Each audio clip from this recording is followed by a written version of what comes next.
with this Champions League format. You have বার্সেলোনার কাছে আলভারেজকে না ছাড়লে এবার সত্যি সর্বনাশ হতে পারে অ্যাটলেটিকো মাদ্রিদের।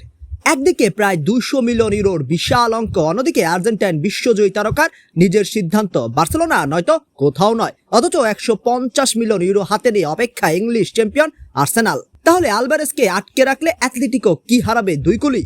আর বার্সেলোনা জার্সিতে সেই রহস্যময় লাইক, এটাই কি ক্যাম্প নুর পথে আর্জেন্টাইন স্পাইডারম্যানের সবচেয়ে বড় ইঙ্গিত? আলভারেজকে নিয়ে ট্রান্সফার নাটক এখন পৌঁছে গেছে একেবারে চূড়ান্ত পর্যায়ে। বার্সেলোনার আগ্রহের কথা নতুন নয়। ক্লাব সভাপতি লাপার্তো আর্জেন্টাইন ফরওয়ার্ডকে চান, আর হান্সি ফ্লিকের ফুটবল দর্শনের সঙ্গে আলভারেজের খেলার ধরনও যেন একেবারে মিলে যায়। হাই প্রেসিং, দ্রুত আক্রমণ, অফ দ্য বল মুভমেন্ট আর গোলের সামনে দুর্দান্ত ফিনিশিং। ফ্লিকের সিস্টেমে আলভারেজ হতে পারেন আদর্শ স্ট্রাইকার। ফলে বার্সা কেন তাকে চাইছে সেটাও পরিষ্কার। কিন্তু আসল বাধা অ্যাটলেটিকো মাদ্রিদ। তাদের সেরা তারকাকে সরাসরি বার্সেলোনার হাতে তুলে দিতে চায় না, আর সেখানেই তৈরি হয়েছে বিশাল অঙ্কের পার্থক্য।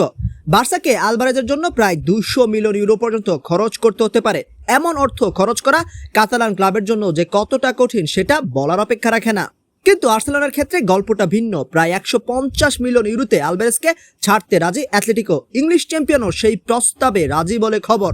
অর্থাৎ টাকা অ্যাটলেটিকোকে আর্সেনালের দিকে ঠেলে দিচ্ছে, কিন্তু আলভারেজের ইচ্ছা তাদের টেনে নিচ্ছে বার্সেলোনার দিকে।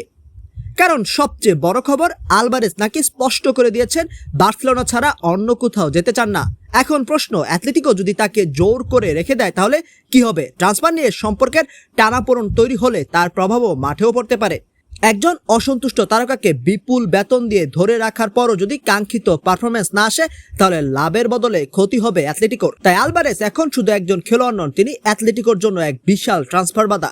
শেষ পর্যন্ত কি ক্যাম্প নুতে দেখা যাবে আর্জেন্টাইন স্পাইডারম্যানকে, নাকি 150 মিলিয়ন ইউরোর হাতছানিতে আর্সেনাল ছিনিয়ে নেবে তাকে? আর অ্যাটলেটিকো কি শেষ পর্যন্ত হারাবে 2 গোলই? উত্তর মিলতে পারে এই সপ্তাহের শেষেই।